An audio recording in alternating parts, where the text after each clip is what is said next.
Hi guys! For today's vlog, pupunta nga pala tayo ng birthday yan. Pupunta tayo ng birthday yan, di bibili tayo ng cake. So, wala nga kaming maisip na madala, kaya ito na lang. Kahit alam naman namin na may mga magdadala na rin naman ng cake. At dahil sobrang init nga yung mga cake nila, wala dito sa harap kasi naiinitan. So, syempre, wala akong dalang money, kaya naman ayan, hihingi tayo sa ating boss, Charis. Dahil nawala yung kanyang wallet, nasa likod ng cellphone yung kanyang pera. Lumipat nga ako dito sa may gilid dahil yung kanilang mga cake ay naandun sa ref. So wala akong maisip kung ano yung bibilhin namin, kaya yung asawa ko na lang yung namili. So yung napili namin is yung parang Black Forest. So guys, yung mga cake dito sa Marcaida masasarap din. Quality din yung kanilang mga cake dito. Para din silang mga red ribbon. Syempre, mas angat ng kaunti yung red ribbon, pero masarap din yung cake nila dito. So ang kasama namin ngayon, yung tropa ng asawa ko dun sa Manukan, si Corne at saka si Christian. Birthday nga pala ngayon ni Tio Idong, tiyuhin ng asawa ko. So bali, kapatid ni Ina, yung biyanan kong babae, yung magbo-birthday ngayon. 60th birthday nga pala ngayon ni Tio Idong. Buti na lang mga kumartes ay linggo nga ngayon at natapat nga na wala nga akong pasok. Sabi kasi ni Inay, hapon pa naman daw mga alas 3. Kaya bago mag alas 3 kami pumunta dito. At ang sabi nga ng asawa ko, simpleng kainan lang daw pero may pa-cater. Charis. Hindi lang yon. Meron pa nga ditong lechon. Ayan. Pinakita sa akin to ni Kyler. Hindi ko nga to napansin nung pumasok ako dito. So pagpasensyahan nyo na mga kumartes kung bakit medyo matagal ang pag-upload ko nitong birthday ni Tio Idong. Pagpasensyahan nyo na hindi ko matapos-tapos yung pag-edit ko nitong vlog nung birthday ni Tio Idong. Naiinis na kasi ako sa cellphone ko kasi ang hirap-hirap na talaga mag-edit sa CapCut. So, nagre-record ako ng voice over pero hindi pumapasok talaga yung boses ko. Buti nga ngayon at nagdire-diretso na kaya sasamantalahin ko na to, tatapusin ko na tong vlog na to. So guys, napakaswerte talaga ng mga edad na umaabot ng ganito, no? So sana tayo umabot din sa ganitong edad kasi bibihira na lang at kukunti na lang din yung mga umaabot sa mga ganyang edad. So dito sa likod, puntahan natin na andito yung mga nagiinom, tapos yung mga nagluluto ng pagkain. Tapos dito sa likod may video okay din. So andito ata yung mga nanulungan sa pagluluto. Syempre, alam niyo na kapag ka natapos na ang lutuan, syempre meron ng inuman, Charis. So okay lang naman yun kasi nandito naman sila sa likod at hindi naman sila kita doon sa may labas. So mamaya din makikita nyo si Tio Idong, yung sinasabi ko may birthday ngayon. Alam nyo ba, para siyang si Kuya kung may tuturing ko. So sa mga kapatid, siya yung takbuhan, siya yung napakabait. Yung masasabi mo bang sa mga kapatid siya yung talagang nilalapitan. Sila yung basta meron at may maitutulong hindi ka naman hihindian. Ultimo sa mga pamangkin, sa kaapu-apuhan. Ay nako, sobrang bait. Sobrang bait ni Tio Idong. Kaya ayun, deserve naman niya yung birthday niya ngayon na ganito kaganda ang setup. So napakaswerte na may mga magkakapatid na ganito yung turingan.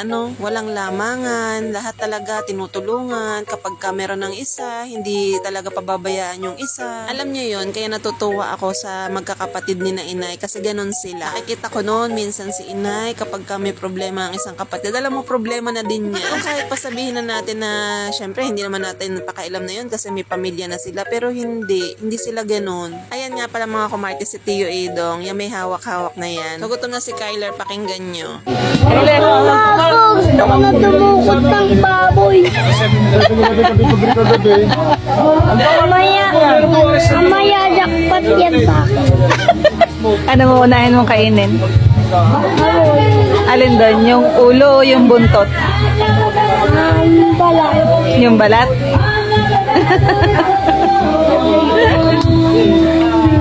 So ayun nga, gutom na daw siya kasi nga kanina pa nakikita yung baboy. Parang gustong-gusto na niyang kurutin yung balat ng baboy. Kasi yan, unti-unti na nga nagdadatingan yung mga bisita. So buti na lang mga kumartes, hindi na ulan ngayon pero sobrang banas. Pero kahit sobrang banas, kita niyo naman si Tia Dory, pak na pak pa rin. Talaga naman. O diba, madam na madam. So guys, bibihira lang din kami makapunta dito sa bae. Depende na lang kapag kami okasyon. Depende pa yon kung mapapatapat nga ako ng walang pasok. Buti na nga lang talaga wala akong pasok ngayon. So ayan, inihahanda na nga yung mga pagkain at syempre pipicturan mo na si Tio Idong din si lechon at baka mamaya ubos na yan, Charis. So mamaya guys, merong live band dyan, may mga kakanta dyan mamaya. So ayan, happy birthday Tio Idong. Wish ko sana mas marami pang birthday ang dumating sa'yo. So hindi na ako nagka-chance na magkaroon ng speech nung birthday ni Tio Idong, kaya dito na lang sa vlog ko. Kaya sabi ko nga sa inyo, gustong gusto kong i-vlog yung mga ganitong ganap ng mga pamilya kasi nga core memory siya mga kumartes, babalik-balikan natin. Kaya gustong gusto ko rin talaga na makaatikha ng magandang camera talaga na pang vlog para doon nga sa ating mga memories. O syempre maalala nyo yung baboy na yan pag nakita nyo ulit. Oo, nabuo pa siya pero ngayon wala na yung ulo niya. Grabe, bakit nandyan yung kamag-anak ko? Charis. So, diba, napaka-special ng 60th birthday. So, sabi ko nga, pag edad ko ng 60, sana maabutan ko pa yung pension ko. Charis. O, diba, ayan si Tio Idong. Diba, napaka-pogi naman, hindi halatang 60. So, mamaya makikita nyo din dito yung asawa ni Tio Idong, si Tia Beng. Si Tia Beng din, napakabait nun, pero parang ako yun eh. Parang ano, yung nasa loob lang ng bahay, hindi naglalabas, parang ako siya, ganon. Yung parang kasing ako, yung tahimik, pero pagka nakasama mo ko, yun, madaldal na din, lalo na kapag ka napalagayan mo na ako ng loob. Kaya yun, parang same kami ni Tia Beng, ganon. Hira din kasi ako maglalabas, ayoko na masyadong madaming tao, pero na lang pag kami mga ganitong okasyon. Nakikihalubilo din naman ako, pero minsan lang. Ay, grabe naman yung lechon na yan, hanggang memories ka na lang talaga. So far, pagkatapos nga nitong video na to, ay ubos na siya, charis. So nagdadating na nga yung mga bisita, sina Kuya Jer, tsaka si Sis TJ nandito na din, at pagkatapos niyan, syempre, bibidyohan na natin itong mga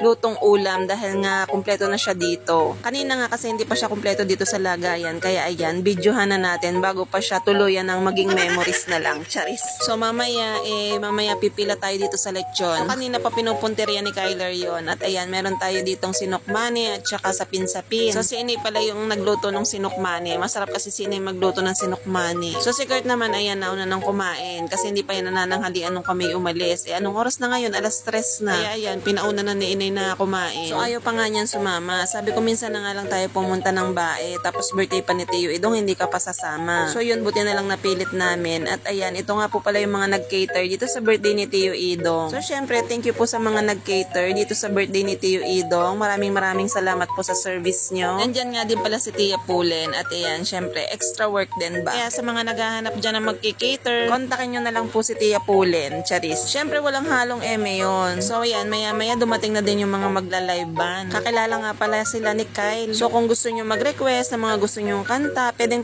hanggat alam nila yung kanta na ire-request mo. So ayan si Kyler, dahil nga kanina pa siya gutom, nauna na rin siyang kumain. At talaga namang iting tagumpay sa lechon na iyan. Pero ang kinain lang niya ng kinain yung balat. Kasi yun nga yung sabi niya, balat nga lang daw yung kanyang unang kakainin. Pero dahil syempre, bata, hindi naman mauubos siya. To the rescue na naman ng mami. Kaya ayan, maladagdagan na naman ang timbang ng mami. Yung hindi pa nga nag-uumpisang kumuha ng pagkain, yung inabusog na. Dahil nga yung tinanong anak siyang kinain. At syempre, babatiin din natin si Tia Pe. Dahil ayan, birthday din ni Tia Pe ngayon. So happy birthday Tia Pe. Ayan, ikapatid din ni Inay, mga kumartes. Tapos ito naman naka-floral dress na kulay dilaw. Ayan si Tia Beng, yung asawa ni Tio Idong. Grabe, ang ganda ni Tia Beng. Kaya nga sinasabi ko sa inyo, parang si Tia Beng ako kasi hindi nga si Tia Beng palalabas ng bahay. At syempre, yung mga kamag-anak din ni Tia Beng, sinurpresa si Tio Idong, mga nagpunta nga yung birthday niya. So ayan, yung mga nakaside ng mga dilaw, ayan yung mga kamag-anak ni Tia Beng. So kababayan ni Sis TJ, si Tia Beng, hindi ko lang alam kung ano nga bang lugar nila. Anyways, mga kumartes, yung live band natin, ayan, mag-i-start na din kumanta kasi nga nagse-set up na sila. So mamaya magre-request tayo ng kanta dyan kasi hanggang ngayon hindi pa rin ako nakaka-move on sa breakup ni Sir Gavin at saka ni Ma'am Elma. Kayo din ba? Nakasubscribe din ba kayo sa Kapinpin? Nangihinayang kasi ako kasi sobrang bait ni Ma'am Elma. So shoutout kay Buntis, ayan yung ikinasal noong nakaraang taon, ayan, buntis na siya. Magkakababy na sila. Padami na nga ng padami mga kumartes ang tao. Ay grabe mga kumartes, iba yung banas ngayon. Walang kahangin-hangin tapos ang lagkit-lagkit pa sa feeling.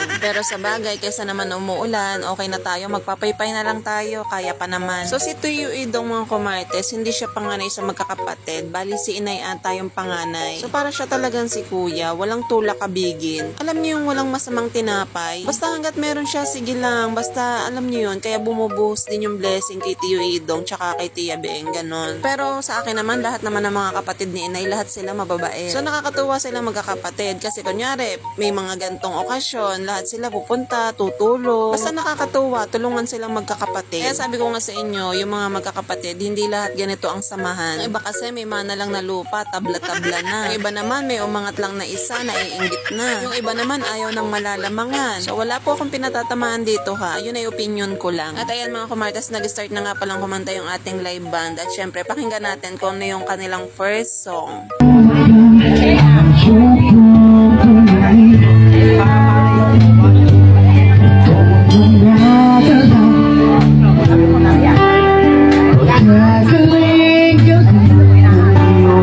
ka,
So ayan, syempre picturean muna natin ang pamilya ni Tia Beng. Ayan nga pala yung mga pamilya ni Tia Beng. Syempre bago mag-umpisa, nagpa-bless muna tayo kay Lord sa araw na ito. Dahil tayong lahat ngayong araw na ito ay nakapag-gather dito sa birthday ni Tio Idong. At syempre Lord, bigyan mo pa Lord si Tio Idong ng malakas na pangangatawan dahil nga siya ay 60 na, lalong maging maingat. Syempre patuloy pa rin na i-bless ni Lord. Kaya alam naman natin na ang buhay natin ay hiram lang sa Panginoon. Kaya thank you Lord sa araw-araw na buhay. At ayan, nakompleto na nga po ang magkakapatid. Sila po ang mga kapatid ni Inay. Biyanan ko pong babae ha. At syempre, nagpicture-picture muna mga kumaites. At pagkatapos magpicturean, ayan, kakain na tayo. So syempre, tayo ay kukuha na rin. At tayo ay nagugutom na din. So, kunyari, pang kukuha ng video din sa una, ay talaga naman pipila lang para mauna. Charis. O, walang ganon. Technique yun. Charot. Syempre, tayo pipila na at baka tayo maubusan ng lechon. Ay nahundod pa man din sa dulo. Syempre, kami ni Ining ay pipila na din eh. Pero ako naman hindi masyadong malakas kumain. Actually, diet pa kami ni Ining niyan. Kita naman sa katawan. Charot. So kung itatanong niyo naman kung nasa yung asawa ko, hindi ko rin alam kung nasa saan. Pero parang kumain na ata yun. Kaya sabi niya,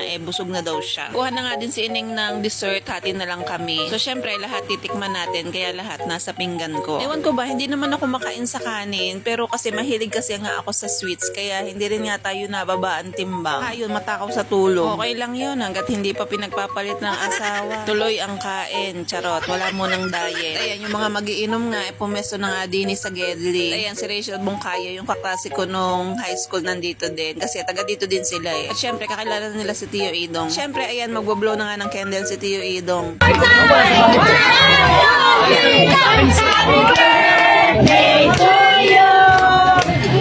birthday to you.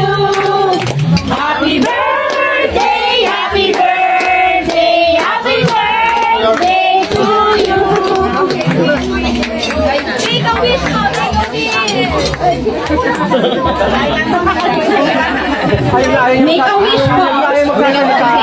At pagkatapos nga mag-blow ng candle, syempre, tinawag nga yung mga kapatid para mag-message kay Tio Idong. At syempre, yung iba mga kapatid ni Inay, hindi maiwasan na nagsasalita pa lang, naiyak na. Hindi naman natin maitatanggi yun kasi napakabait naman talaga ni Tio Idong sa mga kapatid niya. Kaya ayun, yung mga kapatid talaga nagsasalita pa lang, naiiyak na. Ayan, isa nga pala si Tia Lalay sa nagsasalita pa lang, naiiyak na talaga. Meron kasi sa atin na mababaw lang din talaga yung luha. Katulad ko, mababaw din yung luha ko. Ayun nga mga kumartes, inabot na nga kami ng gabi dito. Sina Ining nga, sina Kuya JR, mga nauna na. Tapos sina Inay, inaantay lang din yung service, tapos uuwi na din. Sabi ng asawa ko, ubusin lang daw yung 3 bote. Kaya ayan, tinulungan ko na. So meron naman yung halong coke, kaya hindi naman ganun masama ang lasa. Buti na lang talaga mga kumartes, panggabi pa ako kinabukasan nito. Mga oras nga ito, mag-aalas 8 na ng gabi. Pero ayun nga, sabi ko nga, ubusin lang naman yung 1 bote na yon. At uuwi na rin naman kami kasi may trabaho pa din yung asawa ko kinabukasan. Ito naman si Ken, pinsan ng asawa ko, hindi pa nga nalalasing, hindi na alam kung saan napalagay yung kanyang susi ng motor. Nakita niya, alam niyo kung nasaan, nandoon sa ibabaw ng ulam na kanyang take out. Buti na lang at nakita. Yun lang mga kumartas ang vlog natin for today's video. Salamat po sa inyong panonood at happy